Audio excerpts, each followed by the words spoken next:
The harvest festival smelled of wood smoke and humiliation. Isolde's vein stood near the fountain's edge, fingers clutching the folds of her borrowed gown so tightly she thought the fabric might tear. The silk felt foreign against her callous, herbalist hands, a costume meant to prove she belonged among gentry she'd never quite fit with. Around her, villagers and nobles alike swirled in their finest autumn attire and practiced merriment, their voices blending into a chorus of celebration she couldn't join. The lanterns strung between market stalls cast dancing shadows across the cobblestones, and she watched those shapes flicker and merge, wishing she could dissolve into darkness just as easily and vanish. Her hair, copper red and catching firelight, had been styled in a romantic half-up twist her sister had insisted made her look worthy.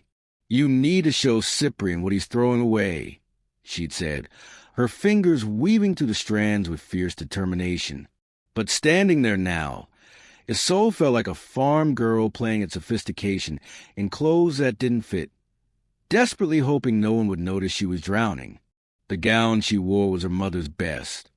The corset constricted her breathing, and the confident smile she'd forced all evening had long since shattered, because across the square she could see him, Cyprian St. John, her fiancé of 2 years.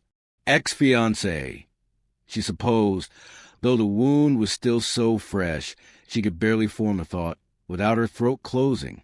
He stood beneath an archway woven with late roses, his hand resting possessively on the curve of her waist.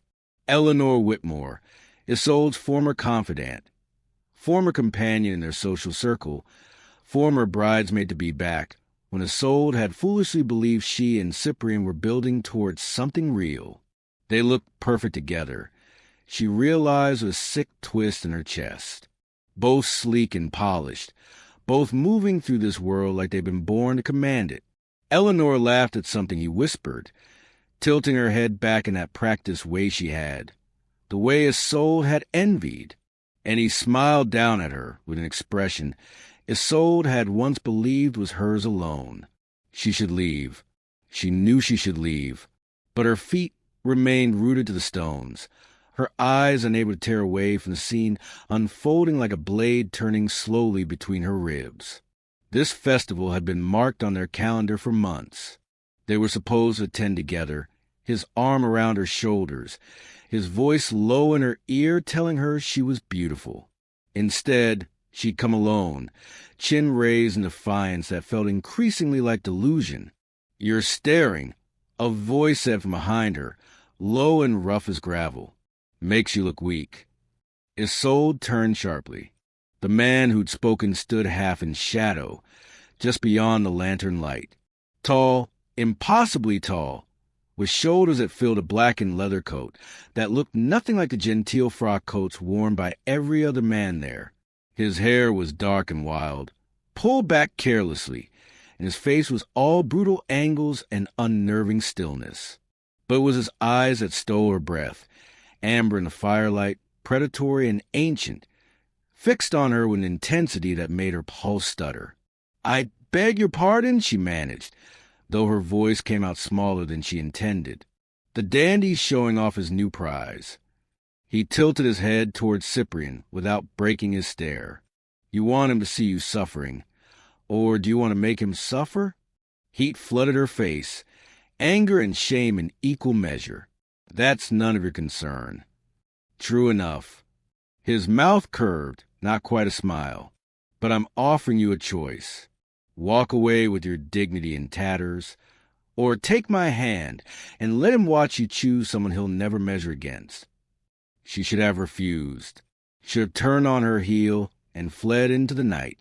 But Cyprian's laugh carried across the square in that moment, bright and careless, and something inside her cracked clean through. "Why would you help me?" she whispered. The stranger's eyes gleamed. "Maybe I like the look of defiance in a cornered creature. Maybe I'm bored. Does it matter? It shouldn't have mattered. Nothing about this mad, reckless impulse should have made sense. But Isolde thought of every time she'd made herself smaller for Cyprian, every dream she'd folded away, every piece of herself she'd abandoned to keep him comfortable. And she thought, not anymore. She reached out and took the stranger's hand. His fingers closed around hers, rough and burning hot, and he pulled her forward with confidence that scattered the crowd. Gasps rippled outward as they moved through the festival square, but she barely heard them. Her heart hammered against her ribs as Cyprian's face came into focus. Confusion first, then recognition, then something that looked almost like panic. Isolde. His voice cracked on her name. What are you? She didn't let him finish. She turned to the stranger whose name she didn't know, whose face was carved from shadows and danger, and she kissed him. The world went silent. His mouth was fierce against hers, claiming rather than asking, and she felt the shocked intake of his breath before his hand came up to cradle the back of her neck, holding her steady as the ground seemed to tilt beneath her feet. The kiss lasted only seconds, but when she pulled back, everything had changed. The crowd had gone deathly still. Cyprian stood frozen, his face drained of color. Eleanor's hand had flown to her mouth, and all around them, whispers began, urgent, frightened whispers that made no sense until Isolde heard the words repeated like a prayer or a curse. The Lycan King. Bramwell Rourke. She kissed the Lycan King. She looked up at the stranger, at Bramwell, and found him watching her with something between amusement and possession in those amber eyes. Eyes that suddenly seemed less human than they had moments before. Well then, he murmured, his thumb brushing her jaw in a gesture that felt like a brand. It seems you've made a choice, little herbalist. I wonder if you know what you've done. Cyprian's face had gone from pale to gray. When he finally spoke, his voice shook. Isolde, for God's sake, step away from him. You don't understand what he is. I understand that he offered me respect when you offer me humiliation, Isolde said, surprised by the steadiness in her own voice. That seems clear enough. Bram's hand tightened on hers, a silent acknowledgement, before he glanced at Cyprian with such cold dismissal that her former fiancé actually stumbled backward. Run along now, Bram said softly. Your fragile human games bore me, and you're frightening my companion. Then he looked down at Isolde, and despite the chaos erupting around them, despite the impossibility of what she just learned, she couldn't look away. Can you walk? He asked, almost gently. Or shall I carry you out of here while they stare? I can walk, she whispered. Good. His smile was sharp and wild, and nothing like any expression she'd ever seen on Cyprian's refined face. Then walk with me, Isolde Vane. We have much to discuss about ancient customs and stolen kisses. As he led her through the scattering crowd, past Cyprian's stricken expression and Eleanor's horrified gasp, past a festival that had become a nightmare and then something else entirely, one thought echoed through Isolde's mind. What have I done? And beneath it, quieter but insistent. Why don't I regret it? If you're watching this while hiding from your own Cyprian-type betrayer, drop a quick, I'm listening from your city/country in the comments. Hit that like button and subscribe right now. It helps us bring more stories of fierce women rising from betrayal straight to you. Because no one should face a Cyprian alone. But what happens when a man you kiss despite your betrayer turns out to be the most powerful and most dangerous creature alive? And why does Cyprian suddenly look terrified? The morning Isolde had discovered Cyprian's betrayal. Rain had been falling in sheets against her cottage windows. She'd arrived at his townhouse unannounced, carrying the herbal tincture his mother had requested, only to find Eleanor's cloak draped across his sitting room chair. The sound of laughter, intimate, conspiratorial, had drifted down from the upper floor, and Isolde had stood frozen in the foyer, the glass bottle slipping from her fingers to shatter against the marble. She hadn't waited to confront them, hadn't given them the satisfaction of excuses. She'd simply walked out into the rain, her heart fracturing with each step, knowing she could never unknow what she'd heard. That memory burned through her now as Bram's hand remained firm around hers, anchoring her to this new reality. The crowd parted before them like water around stone, fear and fascination warring on every face they passed. Isolde's legs felt unsteady, her mind reeling from the whispered revelations still echoing around them. Lycan King, Bramwell Rourke. She's marked now. She's claimed. Isolde. Cyprian's voice cut through the murmurs, sharp with something she'd never heard from before. Genuine alarm. He pushed through the onlookers, Eleanor trailing behind with her face pale. Isolde, wait. You don't know what you've done. That man is not your concern anymore, Isolde heard herself say, though her voice shook. Neither am I. Cyprian's expression twisted between anger and what might have been regret. I was trying to protect you from embarrassment. You didn't belong in my world. Can't you see that? I was sparing you. Sparing me? The words tasted like ash. By humiliating me with my own friend? By letting me plan a wedding while you. Enough. Bram's voice cut through her rising fury with the finality of a blade. He hadn't released her hand, and now he stepped between her and Cyprian with predatory grace. The lady has made her position clear. You'd be wise to accept it. Cyprian stumbled back, his bravado crumbling as he met Bram's amber stare. She's human. She's innocent. Whatever game you're playing. Rourke. A woman's voice rang out, commanding despite its femininity. A tall figure emerged in the shadows beyond the festival square, dark-haired, sharp-featured, dressed in fitted leather that marked her as something other than the gathered gentry. Her eyes, the same unsettling amber as Bram's, fixed on him with urgency. We need to move. The council has been alerted. They're already mobilizing. Bram's jaw tightened almost imperceptibly. He glanced down at Isolde, something unreadable flickering across his features. It seems our introduction must be cut short, little herbalist. Wait. Isolde breathed, suddenly aware how little she understood. What does it mean? The kiss? Why is everyone? It means, he said softly, his thumb brushing once more across her knuckles in a gesture that sent heat spiraling up her arm, that you've just declared yourself mine before both our worlds. And that changes everything. He released her hand with what seemed like reluctance, already turning toward the dark-haired woman. This isn't over, Isolde Vane. Not by half. Then he was gone, melting into the shadows with the woman at his side, leaving Isolde standing alone in the center of the square with the crowd's fearful whispers rising around her like a tide. She didn't wait for Cyprian's renewed protests or Eleanor's tears. She gathered her skirts and fled toward the edge of the festival, her heart hammering, her mind spinning with impossible questions. Behind her, somewhere in the darkness beyond the lantern light, a howl rose, long and haunting and utterly inhuman. And in her memory, Bram's final words echoed with the weight of both promise and threat. This isn't over. But as a soul flees into the night, a chilling howl echoes behind her, and Bram's parting words linger. This isn't over. What does the Lycan King truly want with a broken-hearted human? Isolde made it to the forest edge before her legs gave out. She collapsed against an oak tree, her breath coming in ragged gasps, the sounds of the festival fading behind her into something distant and dreamlike. The night air bit at her flushed skin, and she pressed her palms against the rough bark, tried to anchor herself to something solid, something real. Running won't help. The voice came from above.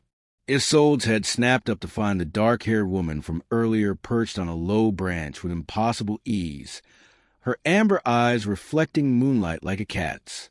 Not from this. Not from him. Who are you? Isolde managed, her voice barely above a whisper. Rowena. The woman dropped to the ground with predatory grace, landing without sound. Bram second, his right hand, the one who cleans up his messes. She circled Isolde slowly, assessing. Though I'll admit, you're a new variety of mess. I didn't know that kissing the Lycan King in front of witnesses would bind you by ancient law? No, I don't imagine you did. Rowena's smile was sharp. But ignorance doesn't change what's done. You've been claimed little human, marked. Every pack within 3 territories will know by morning. Isolde's stomach twisted. I just wanted to hurt him. My fiancé. I wanted him to see that Isolde. Cyprian's voice made her flinch. He stumbled through the undergrowth, his fine clothes snagged and muddied. Eleanor nowhere in sight. Thank God. Come with me now, before he comes back. We can still fix this.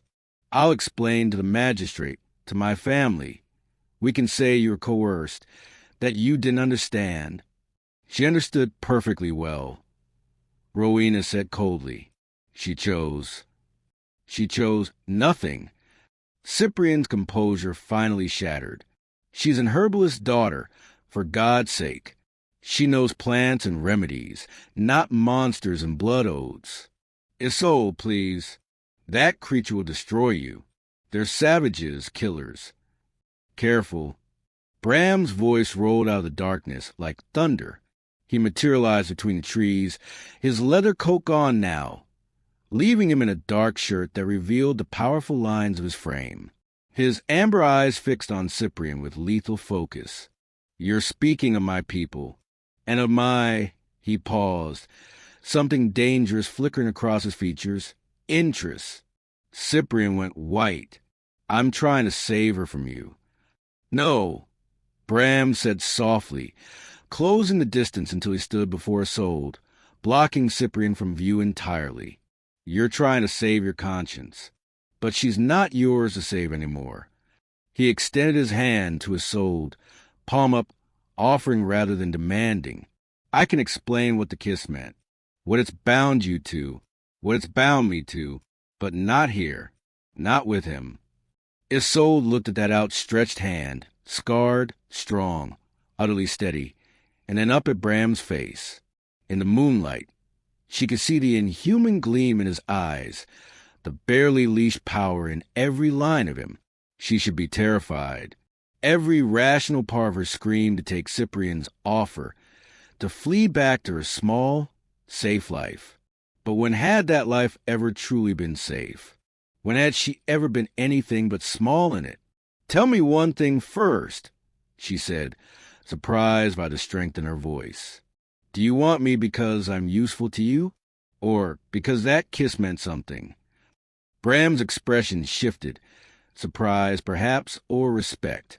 I want you, he said quietly, because you looked at your betrayer and chose defiance over decorum, because you're brave enough to still be standing here asking questions instead of feigning like a proper lady, and because that kiss, his voice roughened, set something in me on fire that hasn't burned in a century. Isolde took his hand.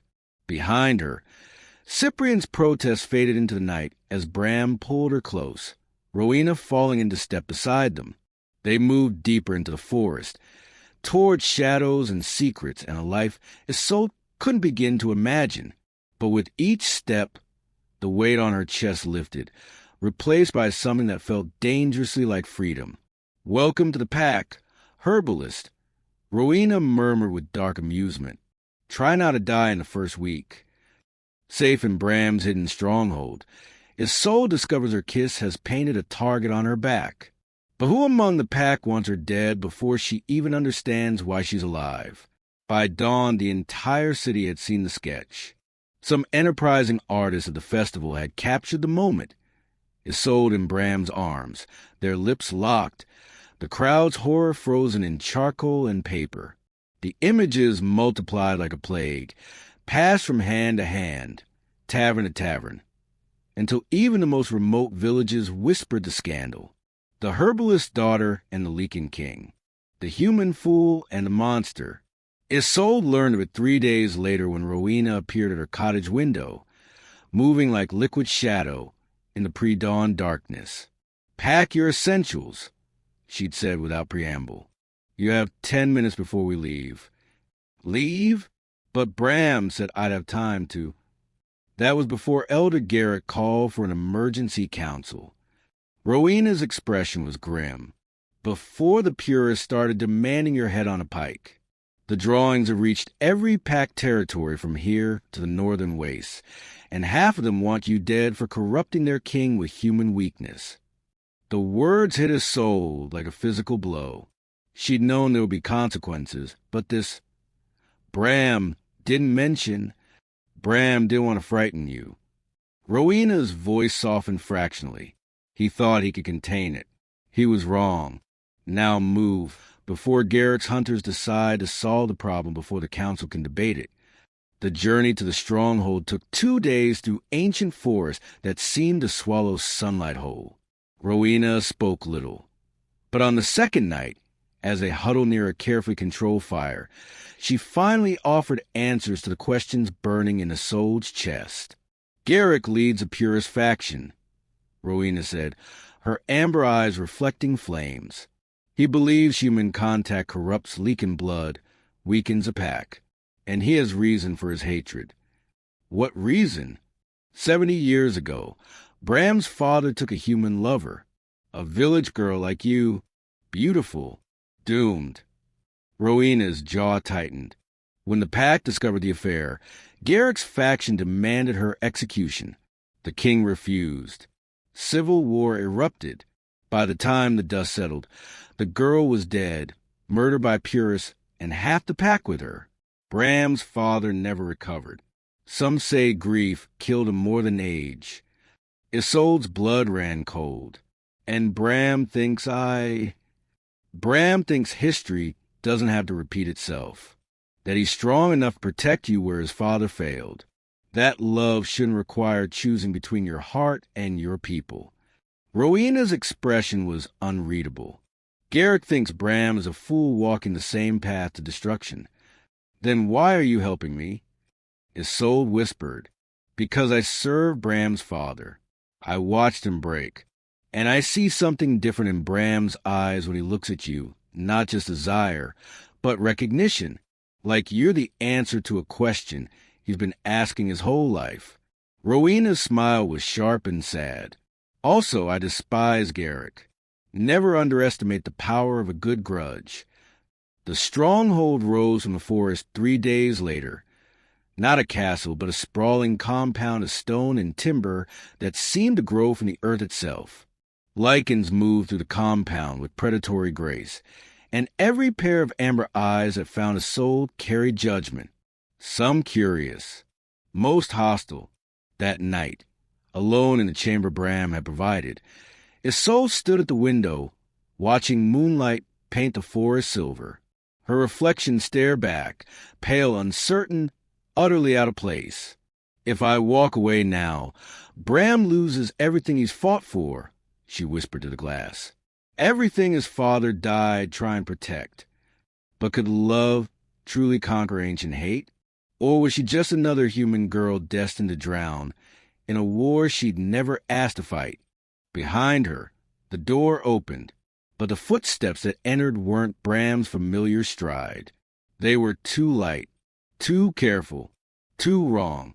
If you turn away from this story now, you'll never know if love can conquer ancient hate. Don't let fear win. Subscribe so you don't miss what happens next. And if you're not going to subscribe, come tell us in the comments why you'd abandon Isolde when she needs us most. Just as Isolde begins to trust the wild beauty of pack life, a trusted ally betrays her location to Garrick. Will Bram reach her before the hunters do? The wrong footsteps had belonged to a young Lycan bearing firewood and a message from Bram. He would join her after the council meeting ended. Isolde's racing heart had taken an hour to settle, but that false alarm taught her a crucial lesson. Fear would kill her faster than any enemy if she let it, so she stopped letting it. When Rowena appeared the next morning with training leathers and a dangerous smile, Isolde didn't hesitate. "Teach me," she said simply, and something like respect had flickered in Rowena's amber eyes. The training was brutal. Rowena didn't coddle or soften her approach for human fragility.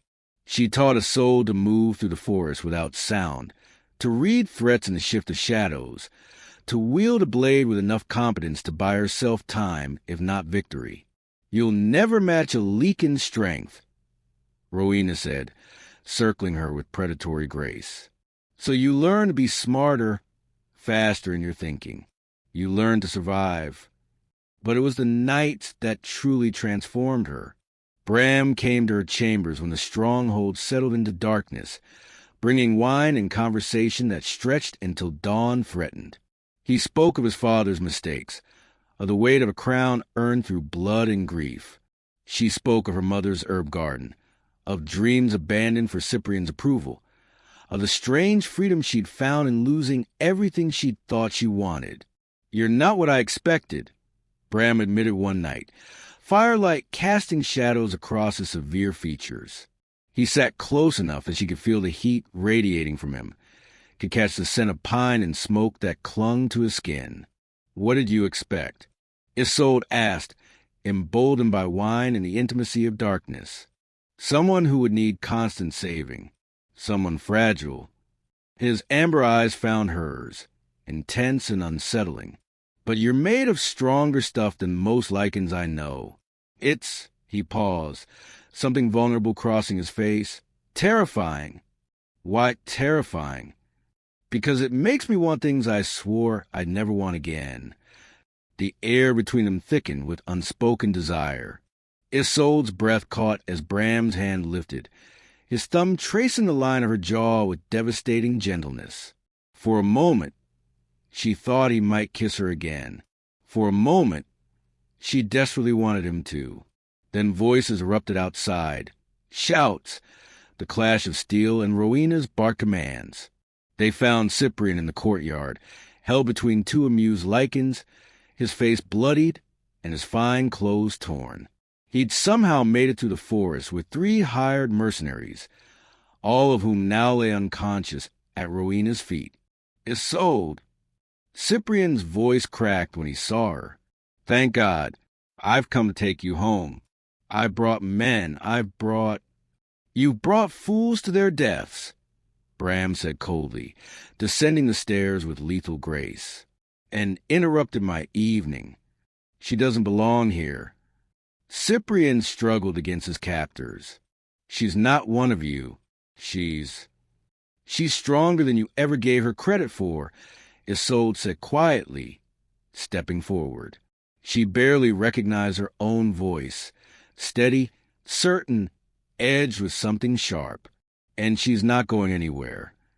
Cyprian's face crumpled. "Isolde, please. I made a mistake. Eleanor means nothing. I'll break it off.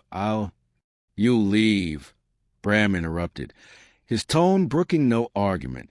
"And you'll tell every human who asks that Isolde Vane is under my protection, that she chose this life, that she is claimed." As the guards dragged Cyprian away, still pleading, Isolde felt Bram's hand settle at the small of her back, possessive, protective, burning to the thin fabric of her nightdress. "You handled that well," he murmured against her ear. "I'm learning from the best," she breathed back.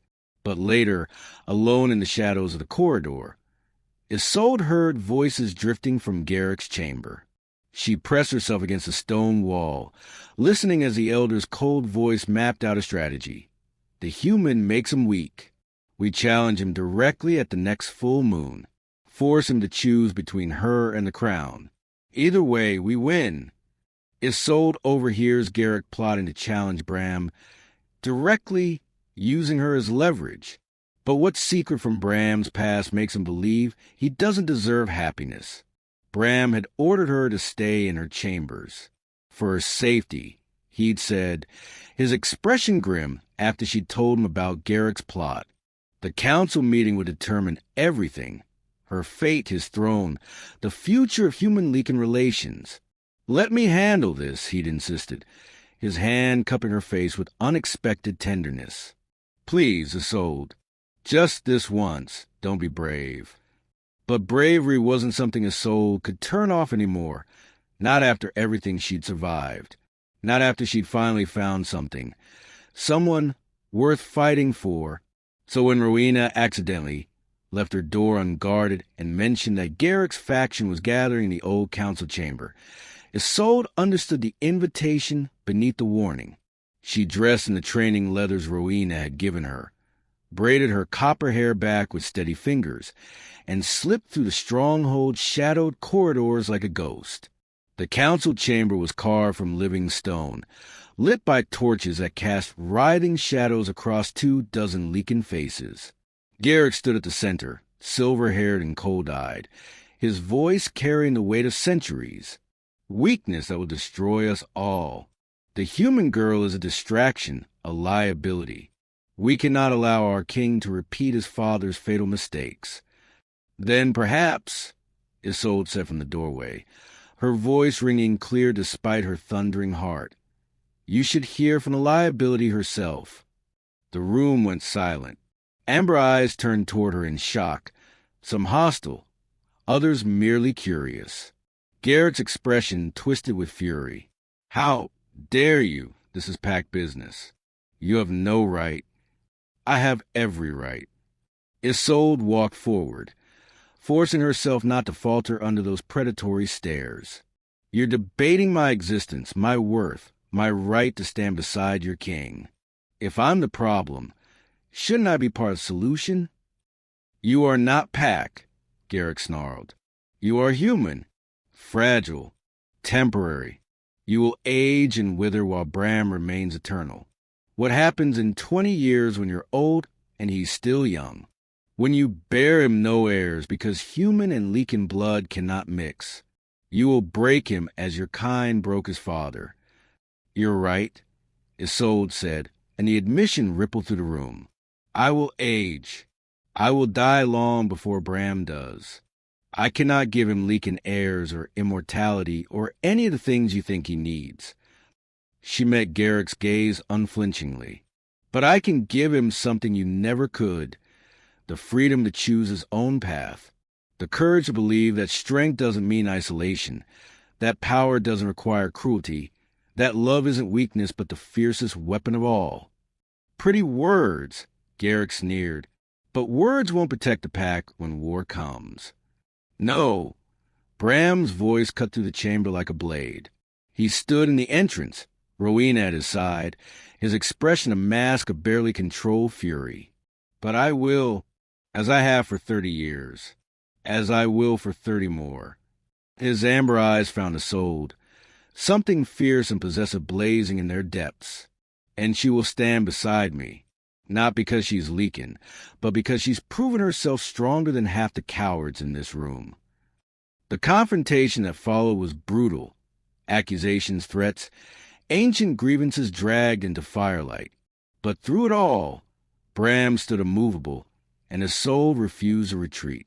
When Garrick finally called for a formal trial by council, demanding that Isolde prove her worth before the entire pack, Bram accepted without hesitation. Later, in the privacy of his chambers, Bram pulled Isolde against him with shaking hands. You magnificent, infuriating, impossibly brave woman, he breathed into her hair. You could have been killed. So could you, she whispered back. Every day you stand between me and them. That's different. No, Isolde pulled back to meet his gaze. It's not. We protect each other now. That's what this means. Bram's kiss was answer and claim and promise all at once. But outside, in the darkness beyond the stronghold walls, hunters moved through ancient trees with silver blades and hatred in their hearts. The trial would come, but first blood would spill. The council trial is set, but deadly ambush on the eve leaves Isolde wounded and Bram unleashed.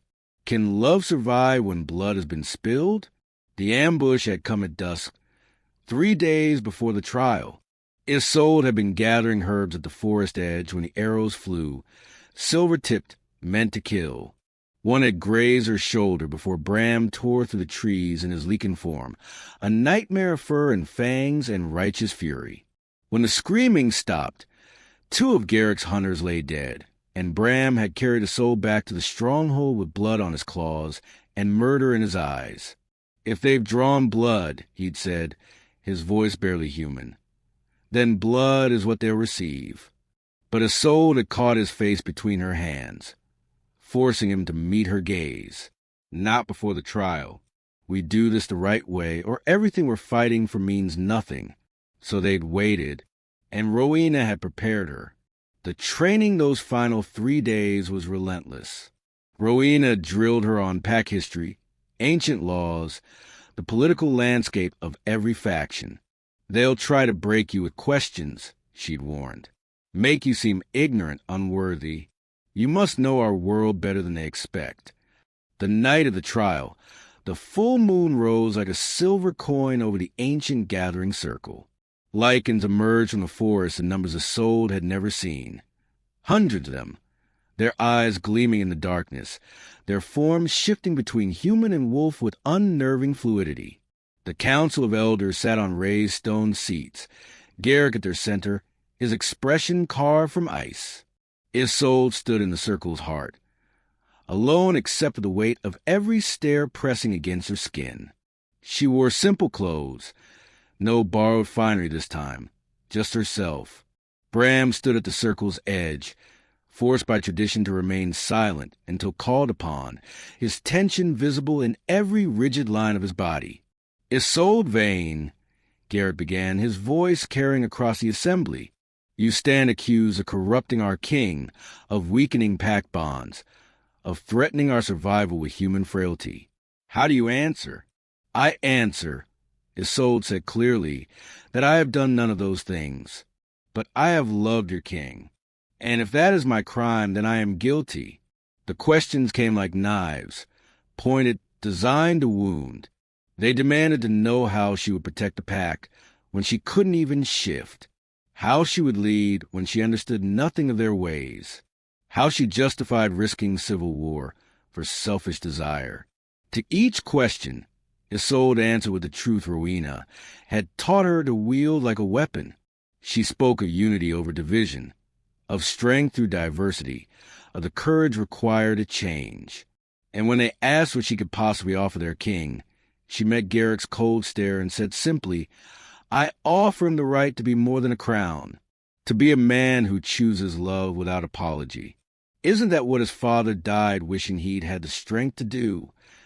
The silence that followed was absolute. Enough. Bram's voice shattered the quiet as he stepped into the circle. Tradition be damned. You want to know what she offers me? She offers me a future where we don't have to choose between duty and happiness, where strength doesn't mean solitude, where the pack can grow instead of stagnate in fear. His amber eyes blazed as he turned to face the council. And if you cannot accept that, then take my crown. But you will not take her. The council deliberated in tense whispers. Minutes stretched into eternity. Then the eldest among them, a woman ancient beyond measure, rose slowly. The human has proven her worth, she said, her voice cracking like old leather. She may remain, but know this, the pack will be watching. One mistake, and this decision will be revisited. Garrick's face contorted with barely suppressed rage, but he was outvoted, outmaneuvered. As the assembly began to disperse, Bram pulled Isolde against him, his forehead pressed to hers. I love you, he whispered, the words raw and fierce. I should have said it sooner. I love you, Isolde Vane. Isolde's heart soared, but then she saw Garrick moving through the crowd, his hand resting on a young Lycan's shoulder, their heads bent in urgent conspiracy, and she realized with cold certainty that this victory had only made them more dangerous.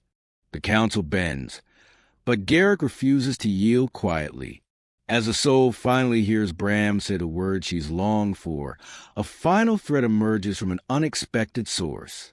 6 months had transformed everything.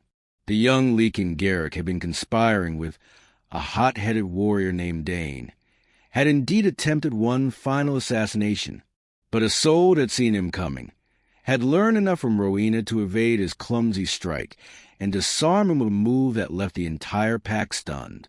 Garrick's faction had crumbled after that.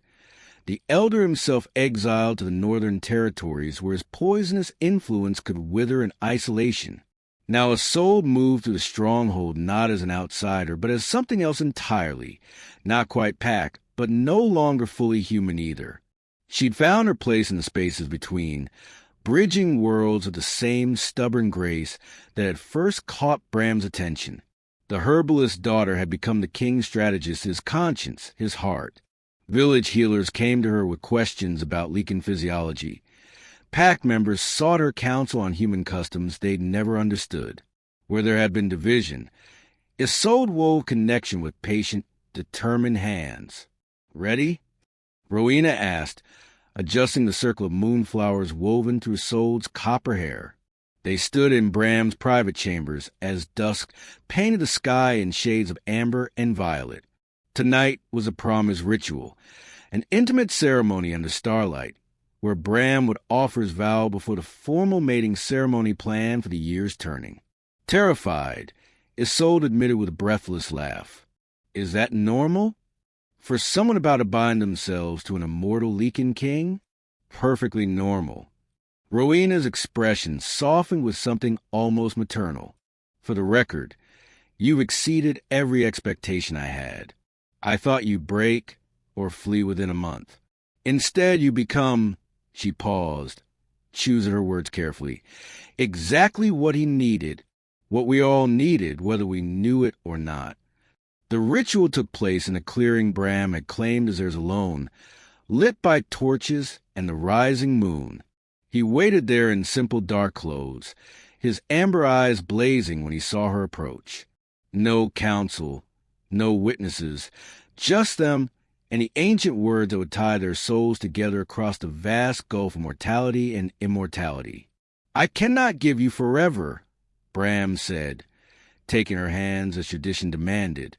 "Time will touch you as it refuses to touch me. But I can give you every moment I have, every breath, every heartbeat, every dawn until you draw your last.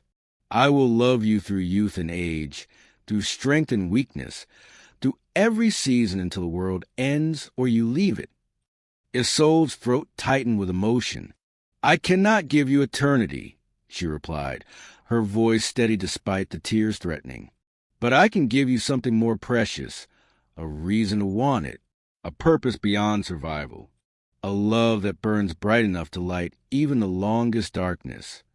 When he kissed her, sealing the promise beneath stars that had witnessed 10,000 such vows, Isolde thought, "I almost walked away from this, almost let fear win, almost chose safety over this terrifying, magnificent love." The formal ceremony came 1 year later, a grand affair that blended village traditions with pack customs, drawing humans and Lycans together in unprecedented unity. Isolde wore her mother's wedding gown altered to accommodate Lycan ceremonial markings. Bram stood proud in both leather and fine fabric, a king who'd chosen to be more than his crown. Cyprian didn't attend, though rumor said he'd taken holy orders and retreated to a distant monastery, seeking peace from ghosts that wouldn't fade. Eleanor had married a merchant and left the region entirely. Their absence was a relief, a closing of chapters that no longer held power. But Rowena stood at Isolde's side, fierce pride in her amber eyes. And when the ceremony concluded with howls that shook the forest and human cheers that echoed them, Isolde understood she'd never truly belonged to one world or the other.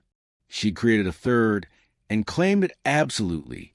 Don't make my old mistake. Subscribe now so you never miss a story of triumph over betrayal. And if you're still hesitating, slide into the comments and confess why you leave Isolde's happy ending unfinished. Because sometimes a kiss meant to wound a betrayer becomes the one that heals a kingdom and a heart forever.